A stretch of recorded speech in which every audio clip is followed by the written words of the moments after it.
එනිසා මෙච්චර ලේසියෙන් පිළිතුරු ලියන්න පුළුවන් ප්‍රශ්න හිතාමතා අවුල් කරගන්න එපා. එතකොට මේ ප්‍රශ්නෙට පිළිතුරු ලියනකොට සමහර දරුවෝ ඉන්නවා හිතාමතා මේ ප්‍රශ්නය සංකීර්ණ කරගන්නවා. ඊළඟට තව දරුවෝ ටිකක් ඉන්නවා ඒ කට්ටිය මේ ප්‍රශ්නේ සංකීර්ණ කරගන්නවා. දීලා තියෙන්නේ ඔක්සිහරණයට අදාළ දත්තනේ. එතකොට ක්‍රෝමියම් ඔක්සිකරණයනේ වෙන්නේ. එතකොට දැන් මොකද කරන්නේ කියලා. ක්‍රෝමියම් සහ X2 අඩංගු මේ විද්‍යුත් රසායනික කෝෂයේදී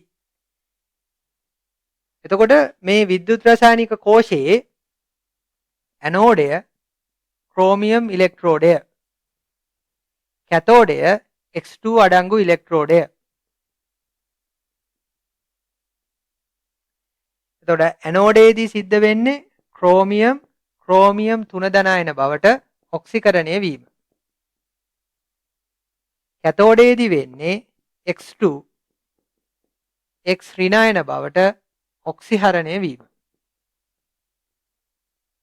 එතකොට පළවෙනි ප්‍රකාශයේදී තියෙනවා X ඔක්සිකරණය වේ කියලා වැරදි X ඔක්සිහරණය වීමක් වෙන්නේ. ඉලෙක්ට්‍රෝන ලබා ගැනීමක් වෙන්නේ. දෙවෙනි ප්‍රකාශයේ තියෙනවා ක්‍රෝමියම් 3 ධනායන ඔක්සිහරණය වේ කියලා වැරදි ක්‍රෝමියම් 3 ධනායන බවට ඔක්සිකරණය වෙන්නේ. තුන්වෙනි ප්‍රකාශය, හතරවෙනි ප්‍රකාශය සහ පස්වෙනි ප්‍රකාශයේ තියෙන්නේ මේ ගැල්වානි කෝෂයේ විද්‍යුත් ගාමක බලය ගැන. අපිට පුළුවන් මේ ගැල්වානි කෝෂයේ විද්‍යුත් ගාමක බලය ගණනය කරන්න. කැතෝඩේ ඔක්සිහරණ විභවයෙන් අඩු කරන්න ඕනේ ඇනෝඩේ ඔක්සිහරණ විභවය. එතකොට කැතෝඩේ විදිහට හැසිරලා තියෙන්නේ X2 අඩංගු ඉලෙක්ට්‍රෝඩය. එතකොට සම්මත ඔක්සිහරණ විභවය වෝල්ට් ධන 1.07යි. අඩු කිරීම ඇනෝඩේ සම්මත ඔක්සිහරණ විභවය වෝල්ට් ඍණ 0.74යි.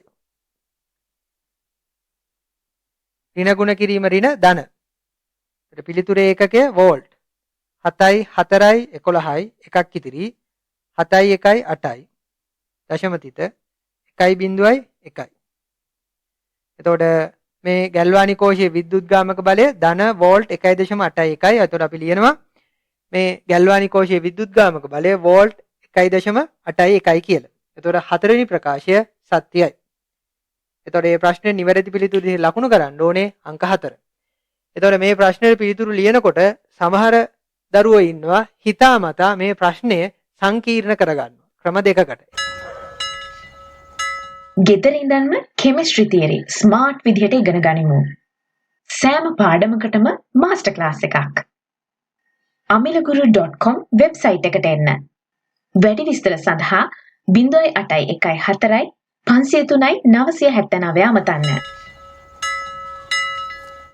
එතකොට මේ ප්‍රශ්නෙට පිළිතුරු ලියනකොට සමහර දරුවෝ ඉන්නවා හිතාමතා මේ ප්‍රශ්නය සංකීර්ණ කරගන්නවා. ක්‍රම දෙකකට. එක ක්‍රමයක් තමයි ඒ දරුවෝ කල්පනා කරනවා පිටවන ඉලෙක්ට්‍රෝන ගාන ලබා ගන්න ඉලෙක්ට්‍රෝන ගාන අසමානයි. එතකොට ඒ ඉලෙක්ට්‍රෝන ගාන අනුව මේ සම්මත ඔක්සිහරණ විභව කීයෙන් හරි ගුණ කරන්න ඕනේද කියලා. එහෙම එකක් නැහැ.